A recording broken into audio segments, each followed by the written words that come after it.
सुप्रभात पिलामाने मु सावित्री दीदी आज आम तृतीय श्रेणीर आम भाषा आम साहित्य बहीर सेहि मो प्रिय जन्मभूमि कविताटी पढ़ा।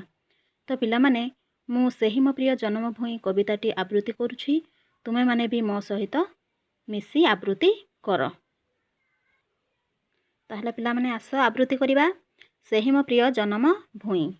जेउ देश रे जन्म मोर जहार कोले बढ़ुछि मुहि, जननी परी पालुछि जिए सेहि त मोर जन्मभूमि। गहन बन श्यामल तरु गहल लता देहे ता सोहे, डालरु डाले विहंग उड़ी मधुर गाने पराण मोहे। तारका मेले आकाशे तार जछन ढाले विमल शोषी, गोटी गोटी कुसुम फूटी कोले ता लोटी उठई हसी। सागरे नील लहरी माल नाची नाची ता चरण धुए, खेली खेली का झरणा केते सरागे तार देहटी छुए। ताहले पिला माने आमे तो एही कविताटी को आवृत्ति करि सारिछे। एबे आमे एही कविताटीर सारमर्म कौन बुझिबा बा एही कविताटीर अर्थ कौन बुझिबा।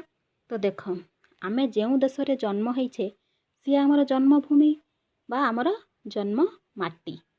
तो आमर जन्म माटी को आमे जननी माने माँ परी देखिबा, कहीं ना सी आमर माँ जेपरी आमर सबू अली अझट सही जाए एवं आमको छोटरू बड़ करिकी पाले, ठीक सही परी आम जन्मभूमि आम जन्म माटी भी आमको सही परी लालन पालन करे, आमर समस्त अली अझट को से सही निए। तापर एही जो जन्मभूमि रे श्यामल सबुज रंगर घंच जंगल रही। एई घंच जंगल आमर जन्मभूमि को कौन सबुज सुंदर करि थाए। तो ताहा शोभा दे थाए, सुंदर देखा दिए आमर जन्मभूमि। ए जो घंच जंगल सबुज घंच जंगल जोगु ठीक सही परी पुणी आमर जन्मभूमि को विभिन्न प्रकारर विहंग माने चढ़ई ए डालरू से डाल को उड़ी बुलंती। सेमानंकर मधुर गान बा मधुर ध्वनि आमको आमर प्राण को मोहि देई थाए। बुझी पारल। तापर देख, तारका मेले आकाशे तार जोछना ढाले विमल शशि। तो आमर पिला माने तमे निश्चय देखिथिबो आकाश रे मिंजी मिंजी तारा तांकर जो आलुओ एवं से जो शशि माने चंद्रर जो किरण ताहा आम पृथ्वी पृष्ठ रे पड़िले ताहा केते सुंदर देखा जाए। तमे माने समस्ते अनुभव भी करि सारिथिबो। तो एही जो चंद्रर किरण रे आम पृथ्वीटा सुंदरमय हो जाए। बुझी पारल। गोटी की गोटी कुसुम फुटी कोले ता लोटी उठई हसी। आउ आमर पृथ्वी पृष्ठ रे जेतेबेले कुसुम माने फूल फूल फुटी सबुआड़े जेतेबेले फूल फुटे पृथ्वीटा सुंदर देखा जाए। जेमती वर्षा दिन रे चारिआडे फूल सबुज सुंदर देखा जाए, जेमती पृथ्वीटा गोटे सबुज रंगर वस्त्र परिधान करिछि जेमती सेमिति देखा दिए।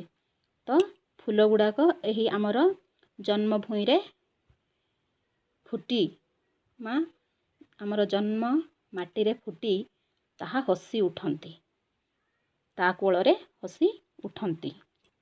तापर देख, सागरे नील लहरी माल। सागरे माने समुद्र रो नील पानी तार लहरी बा ढेउ माल माल हेई नाची नाची जेमती आम जन्मभूमि बा आम जननी आम जन्मभूमि माँ रो पाद को धोई दौछंती। आउ खेली खेली का झरणा केते सरागे तार देहटी छुए। आमर जन्मभूमि रे नदी नाल पोखरी झरणा ସବୁ ଶୋଭା ପାଉଛି। ତ ଏହି ନଦୀ ନାଳ ପୋଖରୀ କ'ଣ ନା ନଦୀ ଝରଣା ସବୁ ଆମର ଜନ୍ମଭୂଇଁର ଦେହରେ ଅତି ଆନନ୍ଦରେ ବହି ଯାଉଛନ୍ତି। ସେମାନେ କ'ଣ ନା ଅତି ଖୁସିରେ ଆମ ମାଙ୍କ ଦେହକୁ ଛୁଇଁ ଯାଉଛନ୍ତି ବୋଲି କବି କହିଛନ୍ତି। ଠିକ୍ ଅଛି, ତ ଆଜି ପାଇଁ ପିଲାମାନେ ଆମେ ଏତିକି ପଢ଼ିବା। ପୁଣି ଅନ୍ୟ ଭିଡ଼ିଓରେ ଆମର କବିତାଟିର ଅନ୍ୟ ଅଂଶଟିକୁ ପଢ଼ିବା। ତ ପିଲାମାନେ ଆମେ କବିତାର ଅର୍ଥ କ'ଣ ଜାଣିପାରିଲେ? ଏବେ ଦେଖ କେତେକ କଠିନ ଶବ୍ଦର ଅର୍ଥ ମୁଁ ଲେଖିଛି, ତାହା ତମେ ନିଜ ଖାତାରେ ଲେଖିବ ଏବଂ ମନେ ରଖିବ। ଠିକ୍ ଅଛି, ଦେଖ ମୁଁ ପଢ଼ୁଛି, ଖାତାରେ ଲେଖିଦିଅ। ଜନନୀ ମାନେ ମା, ଗହନ ବନ ମାନେ ଘଞ୍ଚ ଜଙ୍ଗଲ, ବନ ମାନେ ଜଙ୍ଗଲ, ଶ୍ୟାମଳ ମାନେ ସବୁଜ, ତରୁ ମାନେ ଗଛ, ବିହଙ୍ଗ ମାନେ ଚଢ଼େଇ, ମଧୁର ଗାନେ ମାନେ ମିଠା ଗୀତ, ପରାଣ ମାନେ ପ୍ରାଣ, ତାରକା ମାନେ ତାରା, କୁସୁମ ମାନେ ଫୁଲ, ସାଗର ମାନେ ସମୁଦ୍ର, ଲହରୀ ମାନେ ଢେଉ, ଚରଣ ମାନେ ପାଦ, ସରାଗେ ମାନେ ଖୁସିରେ, ଭୂଇଁ ମାନେ ମାଟି। ହେଲା, ତାହେଲେ ଆଜି ପାଇଁ ଆମର ପାଠ ଏତିକି ରହୁଛି। ଧନ୍ୟବାଦ।